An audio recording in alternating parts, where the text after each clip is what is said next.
మా డైరెక్టర్ సాబ్ మారుతి గారి స్పీచ్కి ముందు ఐఎమ్ ష్యూర్ మారుతి గారు ఫస్ట్ డే ఫస్ట్ షో ఎలాగో చూడాలనుకుంటున్నారు కాబట్టి ఆయనకి ఇక్కడే టికెట్ సెల్ చేసేద్దాం అనుకుంటున్నాము. మారుతి గారు ప్లీజ్ కమ్ ఫార్వర్డ్.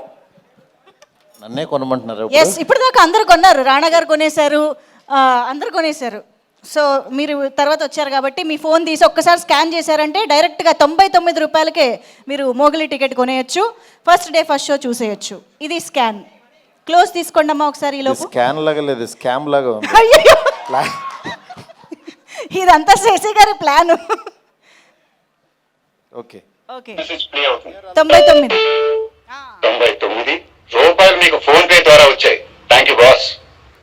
మన గ్లోబ్ ట్రాటర్ కన్ఫర్మ్ చేసేసారు సంచారి మీ టికెట్ని. కంగ్రాచులేషన్స్ మారుతి గారు. ఇప్పుడు మిమ్మల్ని మాట్లాడవలసిందిగా కోరుతున్నాం. Thank you. సందీప్ చాలా ఎమోషనల్గా మాట్లాడాడు. సందీప్ తర్వాత మాట్లాడాలంటే చాలా స్పీచ్ బోల్డ్ మాట్లాడాడు, కానీ సినిమా తను కలర్ ఫోటో తర్వాత ఇంత జర్నీ ఉంది కాబట్టి మాట్లాడాడు. ఫస్ట్ నా దగ్గరికి సందీప్ని ఒక 5 years బ్యాక్ ఎస్కేని తీసుకొచ్చి డార్లింగ్ తిని చాలా మంచి టాలెంటెడ్, చాయ్ బిస్కెట్లో చేస్తాడు సందీప్ అని చెప్పి అప్పుడు ఒక కథ చెప్పాడనమాట. అప్పటి నుంచి యాక్చువల్గా ఎస్కేఎన్తో ట్రావెల్ అవుతూనే ఉన్నాడు. ఎస్కేఎన్ కూడా చాలా బాగా చూసుకున్నాడు దాన్ని. దాని తర్వాత వేరే సినిమాలు చేద్దామని అనుకున్నాం. మళ్ళీ ఈ సినిమా కథ చెప్పాడు. చెప్పిన తర్వాత అంటే ఒక కథ కోసం, ఒక క్యారెక్టర్ కోసం కథలు పుడతాయి, కానీ ఇతని కథ పుట్టింది మాత్రం రోషన్ను చూశాకో ఏదో తెలీదు. బిగినింగ్ నుంచి రోషన్తో చేయాలి, రోషన్నే నాకు కనిపిస్తున్నాడని చెప్పేవాడు. నిజంగా తను కథ ఈ రూపం తీసుకుని ఇక్కడ దాకా తీసుకొచ్చాడు. నిజంగా తన సంకల్పం చాలా గొప్పది, చాలా మంచి పాజిటివ్ పర్సను. కానీ రీసెంట్గా చిన్న వాటికి ఫస్ట్రేట్ అయిపోతున్నాడు. తమ్ముడు ఎందుకు తమ్ముడు నీకు అంత ఆవేశం? ఏదున్నా సరే సోషల్ మీడియా ఉందని అందరిలాగా నువ్వు కూడా ట్విట్టర్లో ఎందుకు ట్వీట్లు వేసేయటం?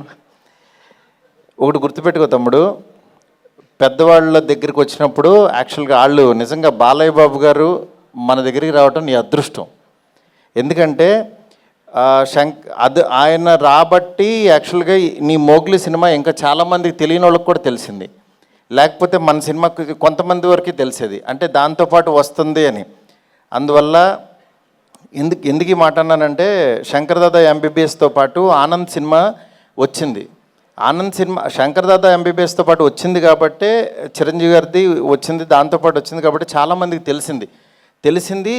ఆ సినిమా చూశారు. ఇవాళ ఒక శేఖర్ కమ్లాని ఒక మంచి డైరెక్టర్ని మనం ఇదయ్యాం. అలాగే నువ్వు కూడా బాలయ్య బాబు గారి బ్లెస్సింగ్స్తో నువ్వు ఎదగాలని కోరుకుంటున్నాను నేను. ఎందుకంటే ఎప్పుడు మనం నెగిటివ్ ఉండొద్దు. ఎందుకంటే ఒక పని జరిగిందంటే మేబీ ఈ డేట్ నీకు 13 రావటం మంచిదేమో, దాని గురించి మనం ఫస్ట్రేట్ అయిపోయి ట్వీట్లో వేసేసి కామెంట్స్ చేసేసి అవి వద్దు. ఎందుకంటే నువ్వు చాలా ఎదగల తమ్ముడు. నువ్వు మాట్లాడుతుంటే వినబుద్ధి అవుతుంది. అందుకని ఈ మాట చెప్దాం అనుకున్నాను. ఎనీవే, మా పీపుల్స్ మీడియా సంస్థలో అన్ని రకాల సినిమాలు, అంటే ఒక పక్క నుంచి నాతో ఎంత పెద్ద సినిమా చేస్తున్నారో తెలుసు, అలాగే ఇలాగ మోగ్లీ ఇలాంటి మంచి సినిమాలు కూడా తీస్తున్నారు పక్క నుంచి. అంటే విశ్వ గారు బిగినింగ్ నుంచి కంటెంట్ కష్టపడే వ్యక్తిని మాత్రం ఆయన అసలు వదిలిపెట్టరు, అలాగే ఎంకరేజ్ చేస్తున్నారు. మీలో కూడా మంచి టాలెంట్ ఉంటే విశ్వ గారిని మీట్ అవ్వచ్చు.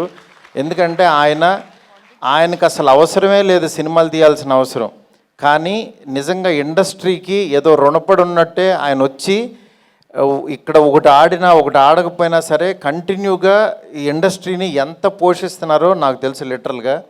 నిజంగా అలాంటి వ్యక్తిని మనం దూరం చేసుకోకూడదు.